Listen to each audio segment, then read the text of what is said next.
Assalamualaikum warahmatullahi wabarakatuh. Jumpa kembali bersama Bang Yarta BPL. Apa kabar sobat semua? Semoga selalu dalam keadaan sehat dan berbahagia.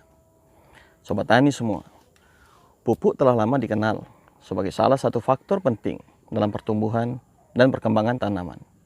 Hal ini terkait dengan fungsi utama pupuk, yaitu sebagai penyedia unsur hara yang dibutuhkan oleh tanaman, yang akan semakin sedikit tersedia di alam karena diserap oleh tanaman itu sendiri.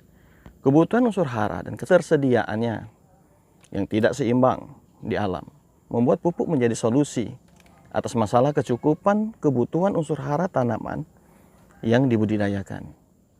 Sobat tani semua, pada awalnya bahan pupuk yang digunakan adalah berupa kotoran ternak, sisa-sisa tanaman yang telah mengalami pelapukan. Sejalan dengan perkembangan zaman, pengetahuan dan teknologi, maka berkembang pula pemakaian pupuk kimia untuk memenuhi kebutuhan unsur hara yang diperlukan tanaman selama masa pertumbuhannya. Sobat tani semua, pupuk dapat kita definisikan sebagai bahan atau material atau unsur hara yang ditambahkan ke dalam tanah dan tumbuhan, baik berupa pupuk organik maupun pupuk anorganik, dengan tujuan untuk memenuhi atau melengkapi keadaan unsur hara dalam tanah yang tidak cukup tersedia untuk memenuhi kebutuhan hidup tanaman.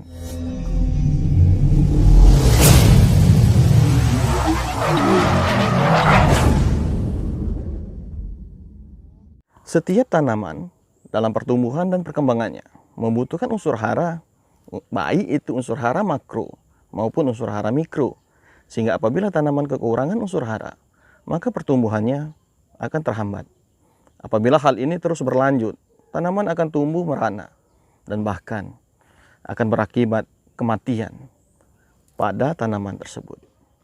Dalam budidaya tanaman, pemupukan harus dilaksanakan secara bijaksana dan berimbang. Artinya bahwa pemberian pupuk harus memperhatikan kelestarian lingkungan serta tujuan dari pemupukan itu sendiri. Ada berbagai jenis pupuk yang beredar di masyarakat. Untuk dapat memilih pupuk yang tepat, kita harus tahu dan paham mengenai beberapa karakteristik pupuk yang ada.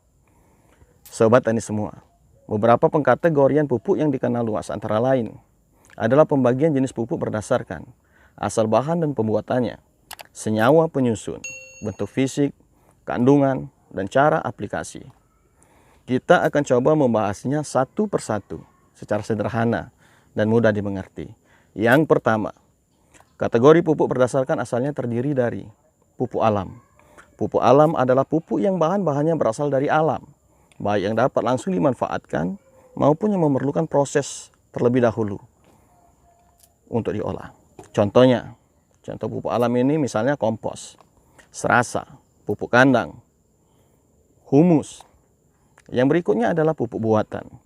Pupuk buatan adalah pupuk yang dibuat oleh pabrik dengan mengolah sumber daya alam atau bahan mineral dengan menggunakan reaksi kimia atau fisika.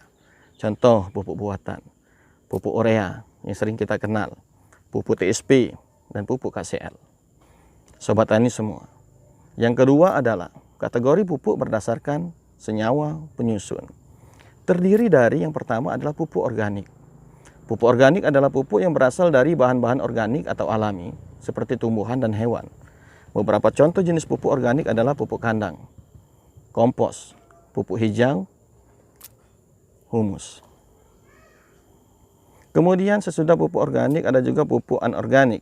Pupuk anorganik adalah jenis pupuk yang berasal dari bahan anorganik. Biasanya mengandung unsur hara atau mineral tertentu. Jenis pupuk ini biasa dikenal pula dengan sebutan pupuk kimia. Contoh pupuk anorganik yaitu urea. Urea ini mengandung unsur nitrogen, sp36, yang mengandung unsur fosfor. Kemudian NPK.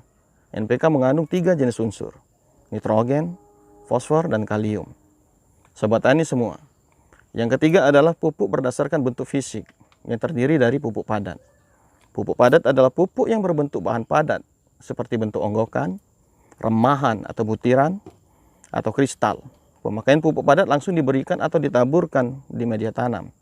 Contoh pupuk padat antara lain adalah humus, pupuk kandang, pupuk urea, pupuk NPK mutiara, dan lain-lain.